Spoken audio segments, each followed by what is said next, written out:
Hey, what's up, fellow cyclists? So we're gonna make this a quick video.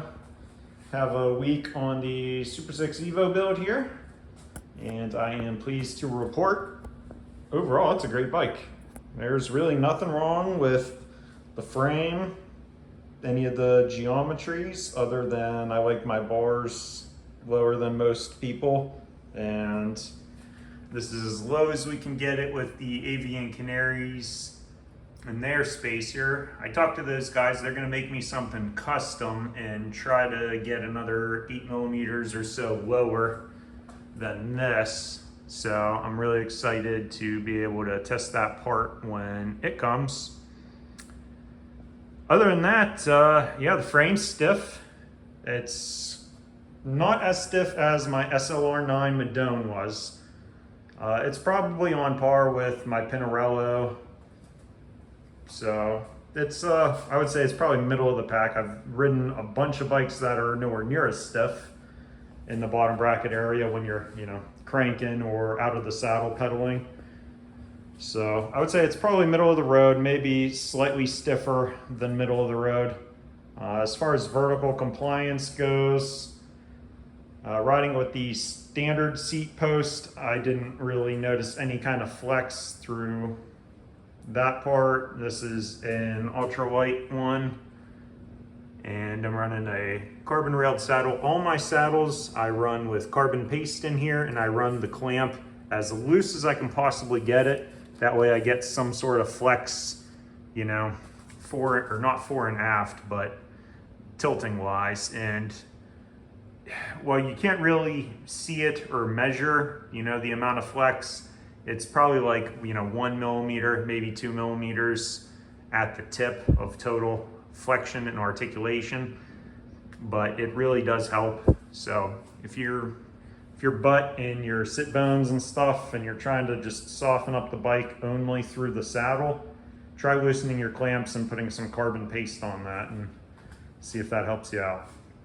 But yeah, the bike's great. The wheelbase on this is longer than my SLR9, so it does feel a little bit more stable, even though this bike is, what were we comparing, 6.4 on the Madone with no pedals to this being 5.7, with the same setup, how do you say, same amount of parts on it, so 5.7 to 6.4. It really doesn't feel any lighter. It doesn't feel any lighter pushing it around in the house or garage or pulling away from a stoplight. These wheels, I was gonna do a separate video, but we're gonna roll it all into one. These are the new Avian CR5 DB wheels. These are substantially lighter than all my custom sets of wheels were. And they're only, $9.95, so I'll see if I can add that video clip in here to show you the proof. Yeah, my custom wheels were crazy light, crazy stiff, and I loved them. Other than riding here, and especially in the winter in the middle of nowhere, Florida, it's literally 25 mile per hour, not kilometer per hour, 25 mile per hour wind from 4 o'clock in the morning till 4 o'clock in the morning the next day. So running 55s was impossible. I also had a set of 50s, which were easier to ride in the wind. And then I had a set of 40s, which are night and day different to the 50s. And these are come in 45s or 50s. These are the 45s you're looking at.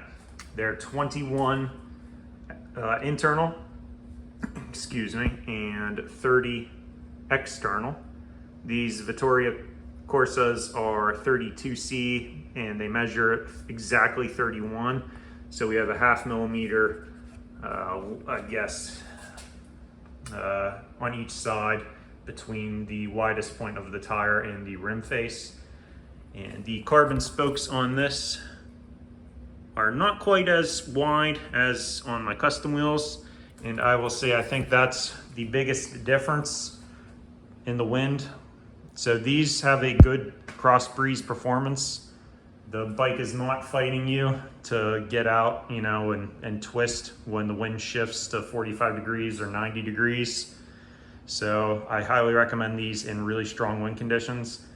Also, I don't think there's any legitimate aerodynamic benefit between going between 40s, 50s, and 60s as far as wheels go. You may be talking between like 1 and 5 watts at 40K solo. I know most of you guys ride, you know, in groups, and if that's the case, there's zero benefit, like literally zero benefit to having a deep section wheel.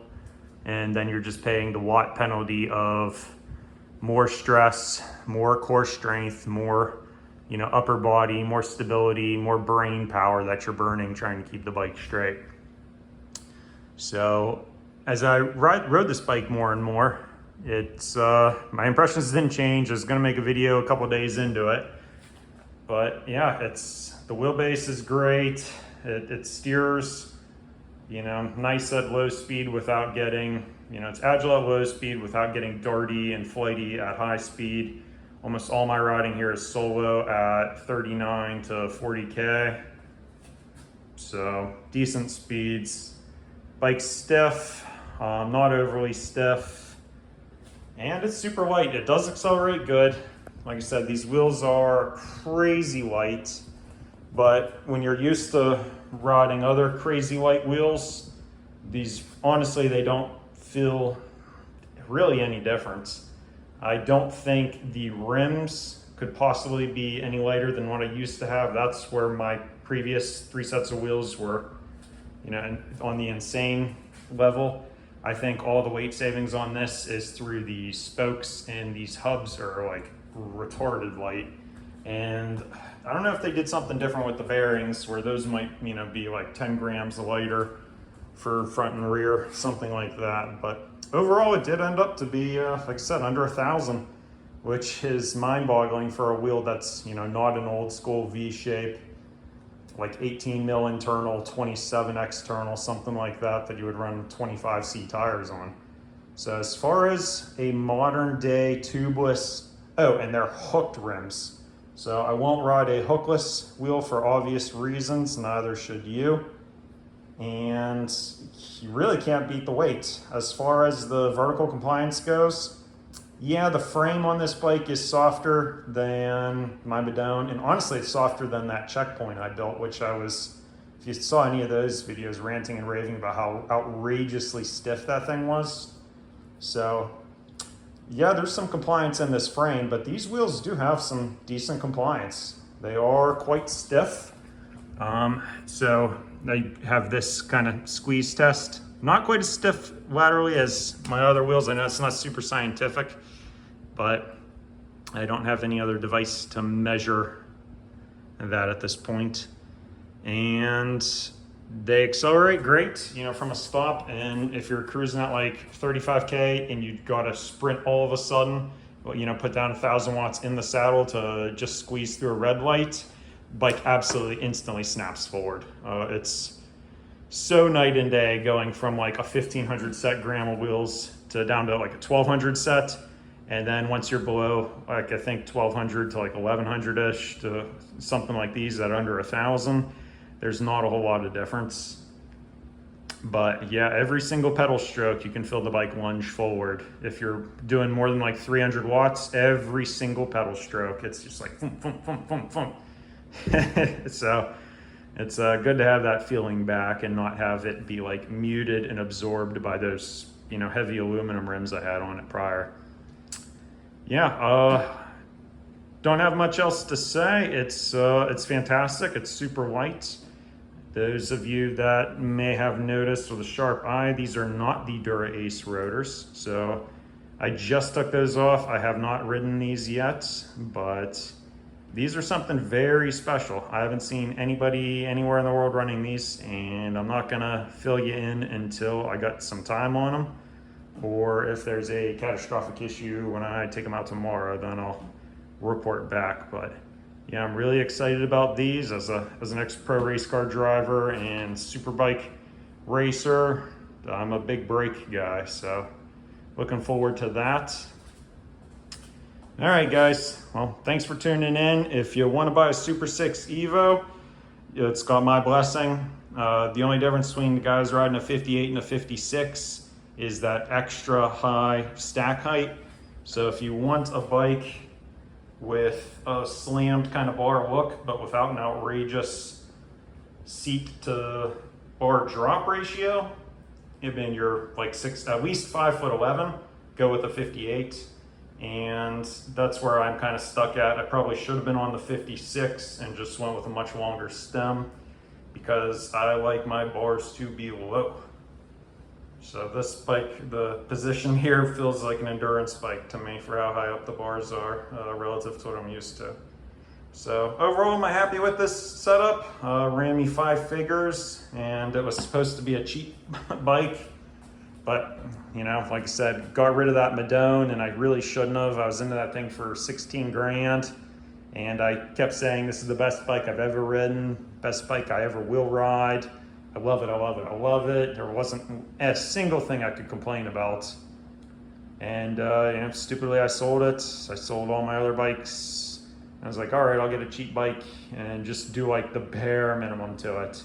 And well, here we go. We got a world beater, and yeah, it's nice. So really no complaints. If I didn't have that Madone, I would be like over the moon about this. But since I had the Madone, this is kind of, it's on the same level. I don't know. Stay tuned, guys. Cheers.